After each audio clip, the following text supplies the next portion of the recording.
आज मैं आपको एक बहुत विशेष मेहमान से मिलवाने वाला हूँ। वो मेहमान कोई साधारण व्यक्ति नहीं है और इस समय तो उन्होंने एक बहुत असाधारण रोल किया है।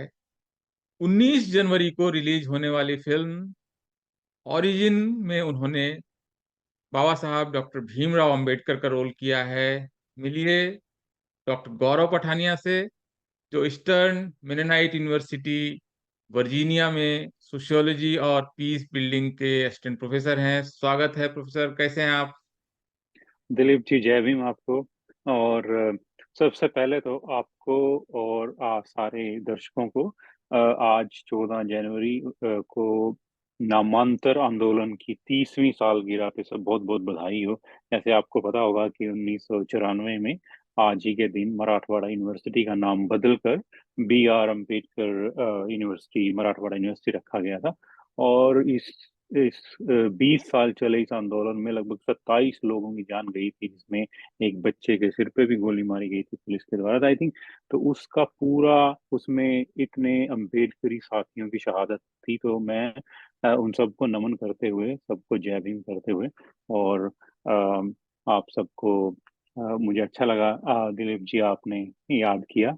और आपकी आपके चैनल से आपकी क्रिटिकल एजुकेशन से हम लोग बहुत शुरू से जेएनयू के टाइम से हम लोग सीखते आ रहे हैं आपसे। तो आज बड़ा अच्छा लग रहा है आपसे डायरेक्ट बात करते हुए। एक धन्यवाद। बहुत स्वागत है क्योंकि आपने नामांतर आंदोलन का जिक्र किया, जो कि एक ऐतिहासिक आंदोलन था। अपनी सम्मान और अपने गरिमा को रिक्लेम करने का बहुत बड़ा आंदोलन था, जो अल्टीमेटली विक्टोरियस रहा, विजेता आंदोलन रहा।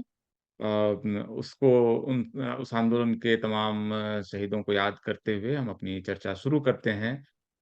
डॉक्टर पठानिया, सबसे पहले तो आप बताइए कि इस फ़िल्म को करने के बाद, बहुत क्लीशे है लेकिन फिर भी मैं क्लीशे में भी ये सवाल पूछना चाहूँगा, आपको कैसा लग रहा है? अ, हालाँकि ये सवाल थोड़ा मुश्किल भी है कि हम लोग मैं बचपन से ही अम्बेडकर और उनकी विचारधारा से जुड़ा रहा। और बाबा साहब का रोल करना मुझे नहीं लगता कि उनका रोल कोई उस तरीके से निभा सकता है।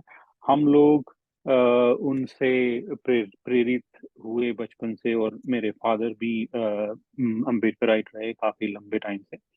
तो मुझे लगता है उससे जो बदलाव, अगर मैं कहूँ इस रोल को करने के बाद या इस अभी फ़िल्म रिलीज़ होने वाली है, तो मुझे लगता है जो जो मैंने फ़ील किया कि जो लोगों का प्यार मिला, ख़ासकर इंडिया से और अपनी कम्युनिटी जो यहाँ से है, कि मुझे लगता है अब और अपेक्षाएँ बढ़ गई हैं लोगों की।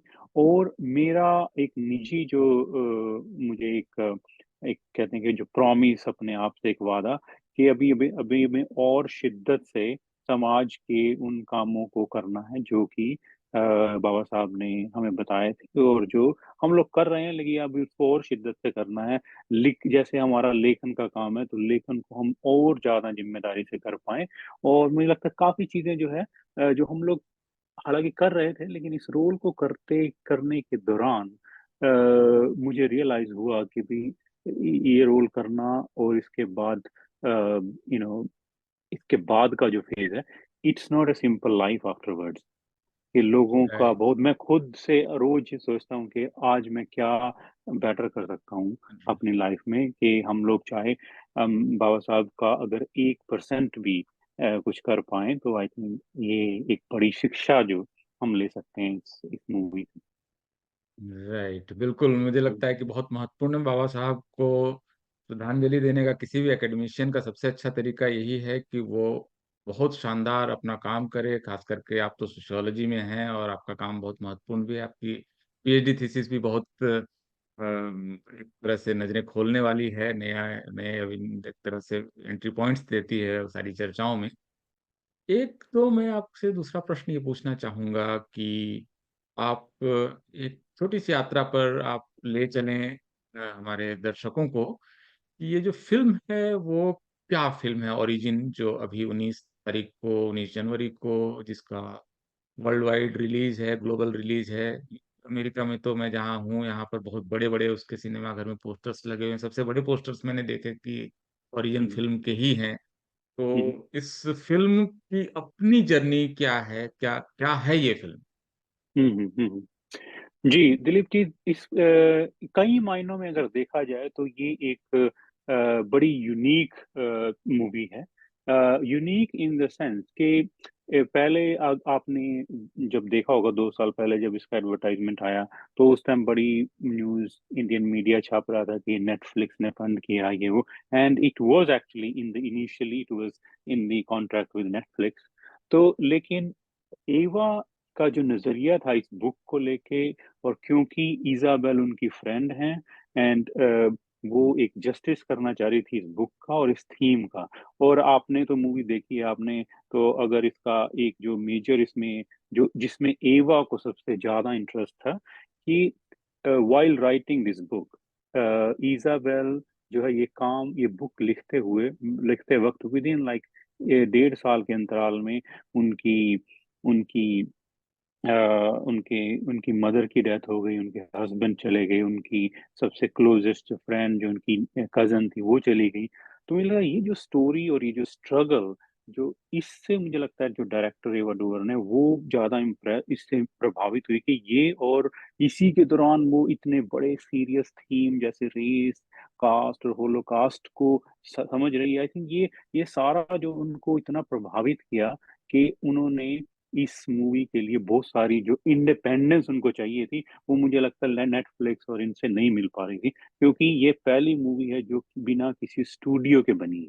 और जब आप किसी स्टूडियो के अंतर्गत काम करते हैं, तो आपको उनके रूल्स, रेगुलेशन फॉलो करने होते हैं। राइट। और इसी का रिजल्ट था कि वो मेरे जैसे नॉन एक्टर्स को हायर कर पाई। इंडिया में जब आप सीन देखेंगे तो जो लोग हैं वो रियल पीपल हैं, जो जो कि एक्टर नहीं है। तो ये जो फ्रीडम उनको मिला, ये इसी वजह से मिला कि वो किसी स्टूडियो से अटैच नहीं। तो in that sense it's the first movie that is produce outside any studio. तो एक तो ये, और दूसरा ये है कि इस मूवी में जिस तरीके से पहली बार ये एक प्रयास किया गया है, जो कि रेस, कास्ट और होलोकॉस्ट को इतने सीरियस थीम को और मूवी है भी सीरियस, लेकिन उसमें जो लाइटर्स मोमेंट भी हैं, और लेकिन किस तरीके से ऑथर्स की जर्नी दिखाई है। तो मैं ये नहीं कहूँगा कि ये मूवी इस बुक पर आधारित है। हाँ, इस बुक से प्रभावित है, क्योंकि राइट। एवा डुवर्ने ने लगभग 2 साल लगा के इसकी स्क्रिप्ट जो लिखी है, उसके लिए मुझे लगता है उसकी इसलिए बेस्ट एडेप्टेशन, और इसे राइटिंग जो ओरिजिनल स्क्रीन प्ले, उस कैटेगरी में एवा डुवर्ने आना चाह रही हैं। और तो इसको लिखने के दौरान एवा ने खुद अपना स्टडी किया, अपनी जो उनकी रिसर्च टीम थी, मैं मिला उन सब रिसर्च टीम से, तो काफ़ी कुछ उन्होंने खुद सीखा इतने कैरेक्टर्स के बारे में, खासकर बाबा साहब अम्बेडकर के बारे में। और मुझे याद है कि जब मैं यहाँ से जा रहा था, और उनको रास्ते में मैं वो एक जो लास्ट जो बाबा साहब की अप्रकाशित बुक थी, वेटिंग फॉर अ वीज़ा, तो वो मैं उसकी बुकलेट पढ़ रहा था, और मैंने वो जाके एवा को दी वो एक किताब। और मुझे याद है हम लोग जो है उसकी बात करते-करते, उनकी एक्सप्लेन करते, हम लोग रो रहे थे कि भई ये कितना, तो वो कह रही थी कि इतना कुछ है उनका पढ़ने के बारे में, और वो कह रही है मैं तो बस थोड़ा-सा समझ पाई हूँ। एंड आई थिंक उनका जो कमिटमेंट है, जितना भी उन्होंने समझा, उसको उन्होंने बड़े ही बेहतर तरीके से पेश करने की कोशिश करी है इसमें। और हाँ, मुझे लगता है और आप भी ऐड करिएगा कि आपको कैसा, आपने जी। अपना आपका क्या नज़रिया रहा जी। उसमें? जी, मुझे लगता हुँ, है कि आवा डुवर्नी या इज़ाबेल विल्kerसन का भारत में जो वंचित जातियाँ हैं, खास करके अनुसूचित जातियाँ हैं, उनके साथ हुँ, एक दर्द का रिश्ता है। और क्योंकि अ, वो हिस्ट्री दोनों हिस्ट्री के उस तरफ हैं जहाँ पर पीड़न झेलना पड़ा है, तो वो कोरिलेशन बनाने में उनको मुझे नहीं लगता है कि कोई दिक्कत हुई हो। उनको तुरंत समझ में आ गया होगा कि क्या हो रहा है। जैसे हेरोल्ड विल्किंसन की कितने किताब में भी वो ज़िक्र है कि मार्टिन हुँ, लूथर किंग ने किस तरह से अपनी जीवनी में बताया कि जब वो स्कूल में गए इंडिया में, तो हुँ, उनका परिचय इस तरह से कराया गया कि ये अमेरिका के अनटचेबल्स हैं, तो बच्चों को तुरंत समझ में आ गया कि ये हुँ, हुँ, कौन हुँ। है। तो हुँ, ये हुँ, मुझे हुँ। लगता है कि बहुत स्ट्रांग पॉइंट था। आवा डुवर्नी के अलावा कोई अगर इस फिल्म को बनाता, खास करके अगर हुँ, हुँ। किसी और एथनिसिटी से, तो शायद उसको थोड़ी सी दिक्कत होती। आवा के लिए तो बिल्कुल ये मतलब अपने घर के अंदर क्या हो रहा है जैसी बात होगी। तो ये जी। मेरा फर्स्ट जो रिस्पॉन्स था इस पर। एक हुँ, जो हुँ, हुँ। इसमें डॉक्टर पठानिया, जो हम आपसे समझना चाहेंगे कि हुँ, कास्ट और रेस ये दोनों डिस्क्रिमिनेशन के बड़े फॉर्मेट्स हैं एक तरह से ग्लोबली। हुँ, तो हुँ, इस फ़िल्म में जो इनके बीच का कोरिलेशन है हुँ, और इनके बीच की जो सिमिलरिटीज़ हैं, इसको इसमें कॉम्प्लेक्सिटीज़ भी हैं, बिल्कुल एक जैसा भी हुँ, नहीं हुँ, है, लेकिन हुँ, इसको जिस तरह से बरता गया है, जिस तरह से हुँ, इसको डील किया गया है, इन 2 टॉपिक्स को, रेस एंड कास्ट को, हुँ, हुँ, तो हम आपसे ये जानने की कोशिश करेंगे कि रेस तो यहाँ पर काफ़ी डिस्कस्ड मतलब टॉपिक है वेस्ट हुँ, में। हुँ, कास्ट को जब उन्होंने देखा तो इसको किस तरह से दोनों को रिलेट किया, और इसमें आपके व्यूज़ भी हम जानना चाहेंगे। हुँ, हुँ, हुँ। जी, इसमें 2-3 बातें हैं जो मैं समझ पाया। जैसे कास्ट बुक भी इज़ाबेल को हम लोगों ने 2018 में यूनिवर्सिटी ऑफ मैसाचुसेट्स में बुलाया था, जब ये बुक ऑलमोस्ट फाइनल कर रही थी अपनी, तब भी हम लोगों ने उनके विचार सुने। और बहुत सारे स्कॉलर्स के डिफरेंट ओपिनियन हैं उनकी किताब को लेके भी।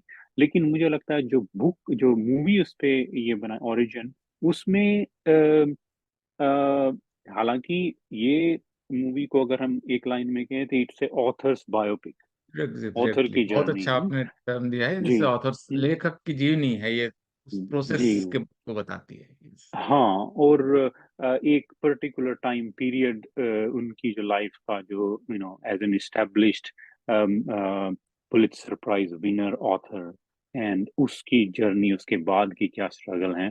एंड और देखिए, आपने देखा होगा उसमें कि उन्होंने जीवन में 2 ही किताबें लिखी हैं, एक वो और एक वार्म्थ ऑफ द अदर सन, जिनको उनको पर्सन, यस, पुलित्ज़र प्राइज़ मिला, माइग्रेशन और पर एक जो है। थी।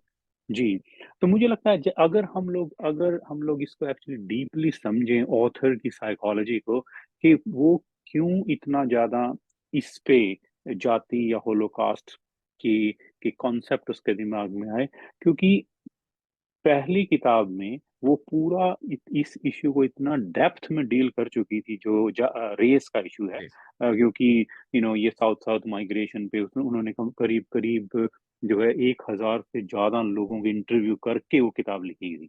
तो उसमें वो उसको एक अच्छे से डील कर, लेकिन फिर उनको ये भी लगा, क्योंकि भई ये जो रेशियल माइग्रेशन का इश्यू है, ये सिर्फ़ जो है यूएस की बात नहीं है। ये अफ्रीकन अमेरिकन जो फाइनली वो तो आए अफ्रीका से। तो वो जो पूरा हिस्ट्री है उसके साथ, अगर आपने पुराने जो अपने पोस्ट कॉलोनियल थिंकर पढ़े हों, जैसे स्टुअर्ट हॉल, फ्रांस फैनन, ये वो, उनकी उसमें जो इसमें अदरनेस का जो कॉन्सेप्ट आया, और वो कैसे जो है प्लैनेटरी ह्यूमनिज़्म और ये सारे जो कॉन्सेप्ट हैं मर्ज हुए उनकी राइटिंग से। तो उसमें माइग्रेशन जो है एक बहुत सेंटर में है, क्योंकि ये सारा माइग्रेशन के दौरान के कितने जो उथल-पुथल हुई इसी दौरान, वो सारा रखते हुए तो आप जो है वो एस्पेक्ट भी नहीं छोड़ सकते। फिर जो है देखा, भई इतना हेट्रेड व्हाइट्स के अंदर, जो व्हाइट सुप्रीमेसी है, क्यों है?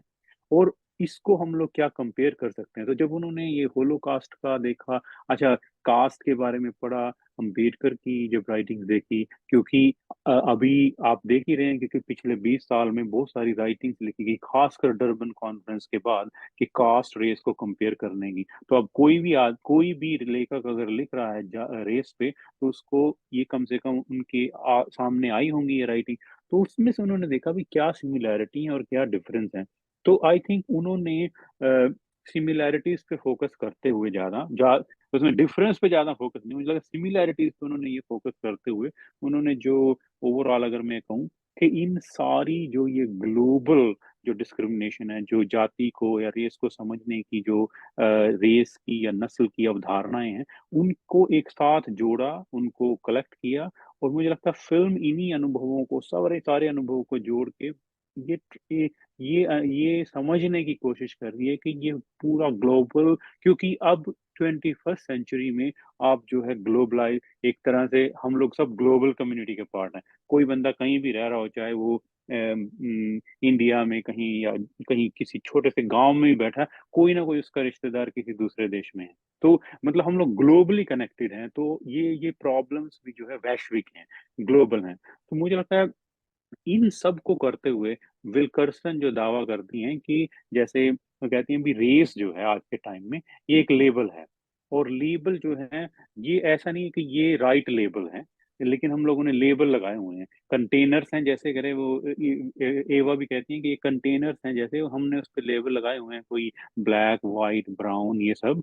तो हम उसी लेबल के हिसाब से गवर्न हो रहे हैं, लेकिन हमें ये नहीं पता एग्जैक्टली कि इन कंटेनर्स के अंदर है क्या।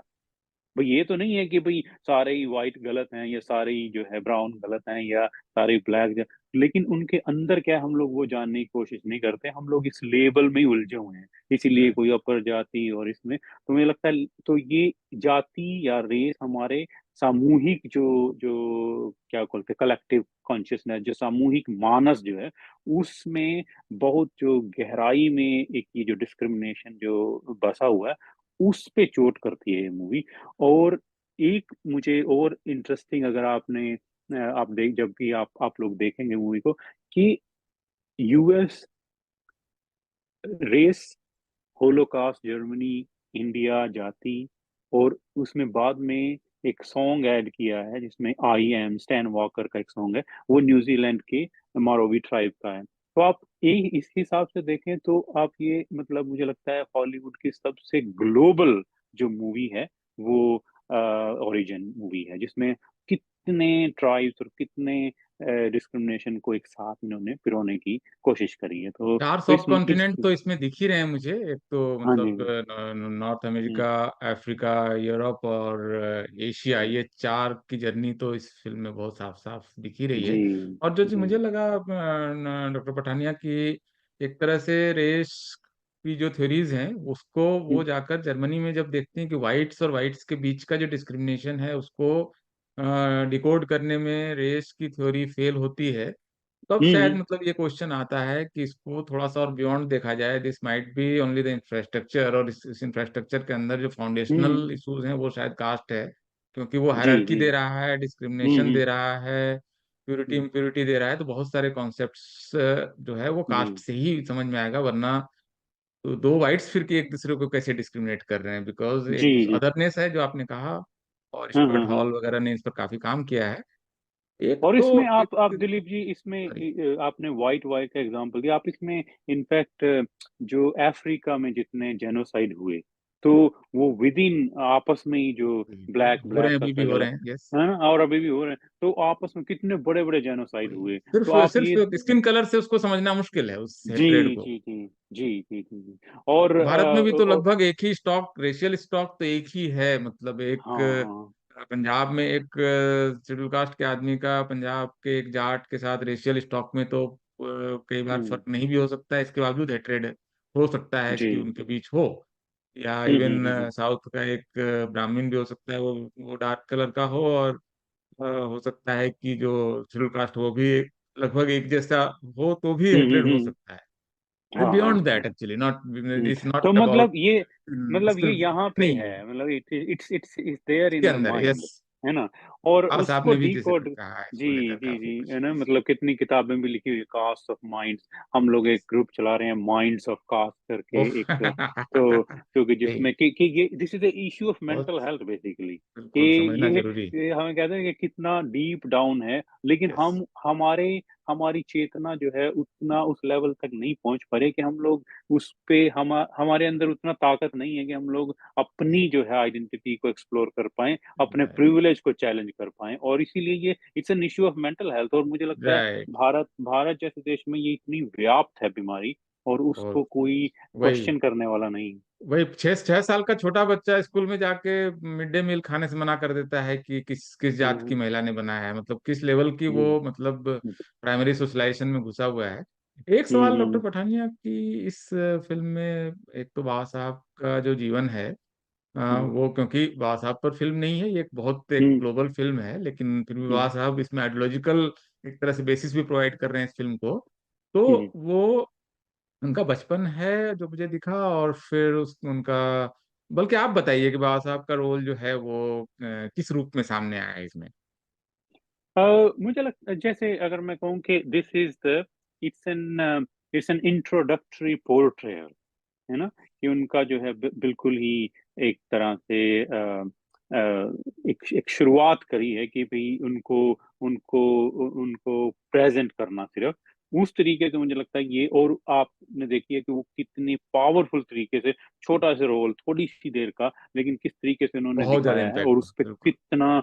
कितना उसपे मतलब, क्योंकि मैं वहाँ काफ़ी कई कई मैं 3 बार जो सवेना गया जॉर्जिया, और जिस तरीके से उन्होंने इतना काम किया कॉस्ट्यूम्स पे, और पूरा मेकअप और उनकी, तो वो, और पूरा सीन आपने देखा होगा कि उसमें उस टाइम का 1920s का, जो उस टाइम के जो अनटचेबल लोग का वो पूरा सीन क्रिएट करना, तो कितना मेहनत लगा होगा उस पे। लेकिन मुझे लगता है एक बड़ा पावरफुल डिपिक्शन जो है बाबा साहब का, वो उन्होंने उसमें किया है, और निकल कर आए। बचपन से लेके और एक तरह से उनकी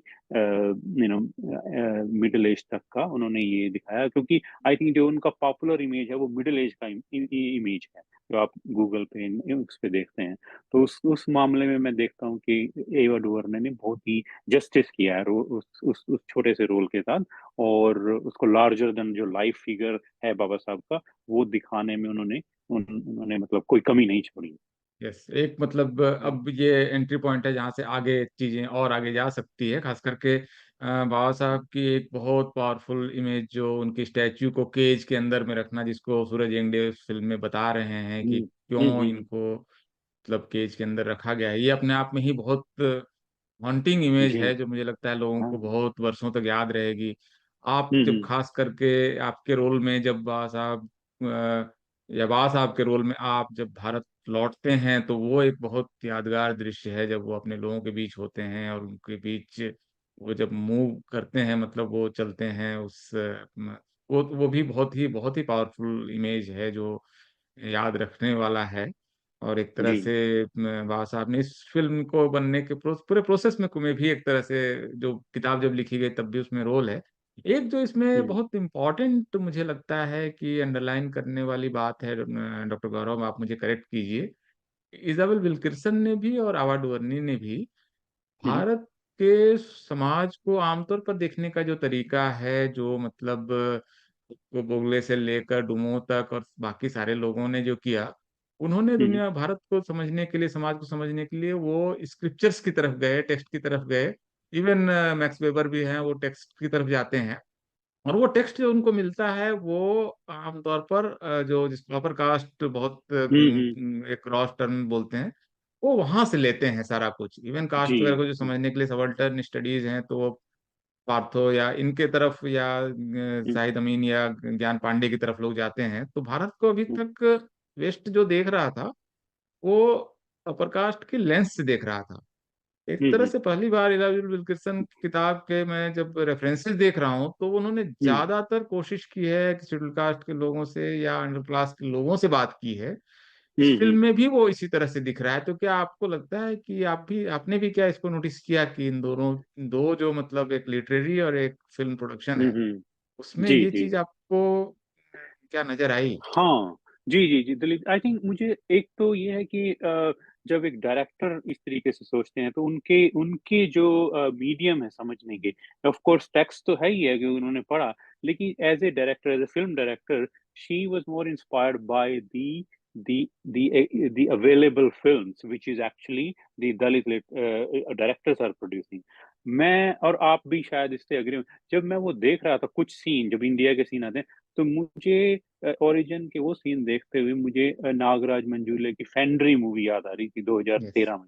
तो वो इस तरीके का मुझे लगता है उन्होंने भी वो सारी देखी होंगी मूवी, और क्योंकि अपने जो मित्र हैं सूरज और बहुत सारे और साथ में जो जुड़े हुए थे, उन लोगों ने भी काफ़ी उनको रिसोर्स प्रोवाइड किए। तो मुझे लगता है उनसे वो एक जो रॉनेस है, जो रियलिटी का कास्ट का, वो इसमें प्रेज़ेंट किया और मैं आपकी बात से एकदम एग्री हूँ कि वो जो लेंस था, पहले जो है हम अपर कास्ट के पर्सपेक्टिव लेंस से फ्रॉम देखते बिलो, थे। जो आपके टीचर जी, प्रोफेसर जी, विवेक कुमार हैं, उन्होंने एक तरह से एक नया एडिशन जी, दिया है सोशियोलॉजी में। जी, जी, जी। तो हुँ, हुँ। नीचे से और देखिए तो दूसरा दुनिया दूसरी दिखती है। जी, जी। और ये बड़ा मतलब ये अचंभे की बात है कि इतने सालों में बॉलीवुड ने भी कभी जो है वो पर्सपेक्टिव वो लेके नहीं आए और इनफैक्ट दलित्स जो डायरेक्टर नए आ रहे हैं, उन्होंने भी इस डीप लेवल तक नहीं वो दिखाया, जिस जिस जो इसमें जो है एक जो बिल्कुल ही स्टार्क रियलिटी जो प्रेज़ेंट करी है, इस छोटे से सीन्स में। मुझे लगता है उसके लिए एवा डुवर्ने का जो कंट्रीब्यूशन है, वो हमेशा याद रखा जाएगा। हॉलीवुड में भी और इंडियन भारतीय के अपने जो वो भारतीय समाज के लिए भी और डॉक्टर और Pathania, we are running short of time, तो थोड़ा सा आप हुँ, मुझे एक फाइनल टेक दीजिए कि हाँ, 19 हाँ। तारीख को और उसके बाद इस फिल्म को क्यों देखें, क्यों भारतीय लोग देखें? खास करके क्यों देखें। भारतीय लोग इसलिए देखें क्योंकि अगर आप जो है अपने देश को सच में अपने देश की उस जनता को समझना चाहते हैं जो आज तक कभी पर्दे पे आई नहीं है, जिनकी वजह से हम लोग जो है ये फ़िल्में देख पा रहे हैं, जिनकी वजह से हम लोग एक अच्छे सिविलाइज़्ड समाज की जो कल्पना कर पा रहे हैं, जिस जिस लोगों की जो हमारी सिविलिटी का बोझ ढो रहे हैं लोग, आई थिंक उनको अगर आप सही मायने में देखना चाहते हैं और अपने प्रिविलेज को चैलेंज करना चाहते हैं, अगर आप में उतनी ताकत है, तो ये मूवी देखने जाइए। अगर नहीं है वो ताकत तो आप घर बैठिए, एन्जॉय करिए अपनी बहुत लाइफ बहुत जिए। जी, बहुत बहुत बहुत शुक्रिया डॉक्टर गौरव। जी, मुझे लगता है कि ये फिल्म सबको देखनी चाहिए और मेरा तो रिकमेंडेशन है कि आपको 19 तारीख को ये फिल्म लग रही है, उम्मीद है कि भारत में भी कई हॉल पे लगेगी, तो आप सब लोग इस फिल्म को जरूर देखें। बहुत बहुत शुक्रिया, thank you sir. Thank you sir, जय थैंक भीम। यू